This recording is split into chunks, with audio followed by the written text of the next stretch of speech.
Saya percaya setiap kita mempunyai masa lalu, entah itu ditolong Tuhan, entah tidak. Tetapi saya percaya di dalam perjalanan hidup kita setiap manusia, penyertaan Tuhan itu tetap ada. Tinggal bagaimana pengakuan Bapak, Ibu, Saudara-saudara sekalian. Kita melihat pengalaman-pengalaman masa lalu bangsa Israel. Di dalam proses perjalanannya, mereka disertai oleh Tuhan. Sampai Alkitab katakan bahwa dengan iman maka mereka telah melintasi laut merah sama seperti tanah kering. Dan ini bukan dongeng. Dan sejarah membuktikan ini adalah hal yang pernah terjadi di tengah-tengah dunia ini. Oleh karena itu sebagai orang yang percaya kepada Tuhan, kita sebagai anak-anak Allah, kita adalah anak-anak penebusan, kita harus meyakinkan bahwa penyertaan Tuhan itu selalu dan senantiasa ada di dalam kehidupan saudara dan saya, di dalam setiap musim hidup. Iman mengalahkan masalah. Tantangan boleh datang, masalah boleh datang, hambatan boleh datang. Tetapi satu hal yang perlu bagi orang percaya, tetap mengimani setiap janji-janji Tuhan. Allah tidak pernah ingkar terhadap setiap janjinya. Dan Allah selalu menempati setiap janjinya. Oleh karena itu sebagai umat yang percaya, kita harus tahu bahwa kita ada sebagaimana ada.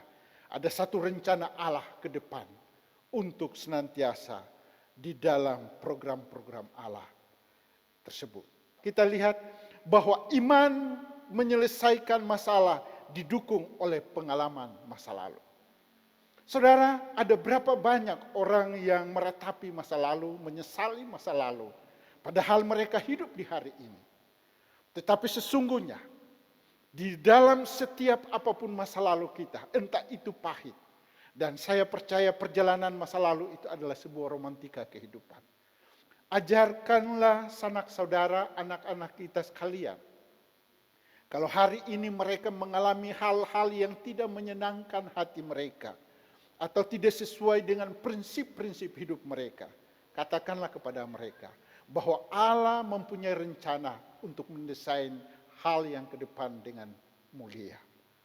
Oleh karena itu kita tidak boleh mengeluh pada masalah. Kita tidak boleh mengeluh juga pada masa sekarang. Tetapi marilah kita memandang Kristus sebagai sang desain masa depan untuk hidup saudara dan saya. Saudara yang terkasih, Musa mempunyai pengalaman pada waktu masa kecil. Kelahiran, kelepasan dari kematian, dan seluruh masa mudanya berada di bawah pimpinan Allah.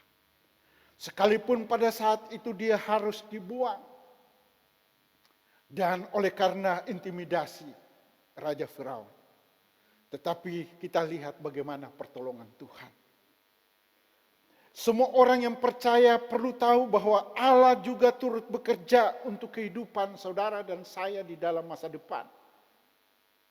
Allah senantiasa merancang masa depan dan hari ini Allah memperlengkapi saudara dengan proses-proses yang saudara mungkin tidak mengerti.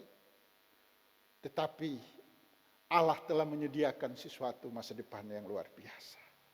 Oleh karena itu, hari ini kita diproses untuk mencapai tujuan Allah. Yesus menghadapi suatu proses kehidupan. Tetapi bagaimana mereka berjalan di dalam tuntunan-tuntunan Allah. Sebagai orang percaya, kita harus tetap percaya bahwa hidup ini adalah perjalanan menuju satu kebahagiaan. Oleh karena itu untuk menuju satu kebahagiaan harus ada proses-proses yang kita alami. Tadi kita melihat Musa, kita memperhatikan Musa. Dan ini kita memperhatikan perjalanan Yesus Kristus yang juga hampir dibunuh. Tetapi itulah sebuah perjalanan. Oleh karena itu jikalau masa lalu saudara dan saya mengalami hal serupa, hari ini jangan kita membenci masa lalu itu. Tetapi kita katakan, saya percaya Tuhan akan semua rancanganmu bagi kami. Kita lihat bayi orang Ibrani di dalam beberapa hal Musa melambangkan pelayanan seperti Kristus. Ada usaha untuk membunuh Musa dan ada usaha untuk membunuh Yesus. Musa dan Yesus melayani sebagai nabi. Kalau kita lihat di dalam Ulangan 18 ayat yang ke-15, kita baca satu ayat saja. Seorang nabi dari tengah-tengahmu, dari antara saudara-saudaramu, sama seperti aku, akan dibangkitkan bagimu oleh Tuhan Allahmu. Dialah yang harus kamu dengarkan. Iman menyelesaikan masalah didukung oleh pengalaman masa lalu. Kita tadi sudah dengar masa lalu Musa, masa lalu Yesus Kristus. Dia harus berada di istana Firaun. Dia harus 40 tahun berada di pegunungan atau di padang pasir Median. Disitulah dibentuk karena dipersiapkan untuk senantiasa menuntun bangsa Israel atau umat Allah kelak.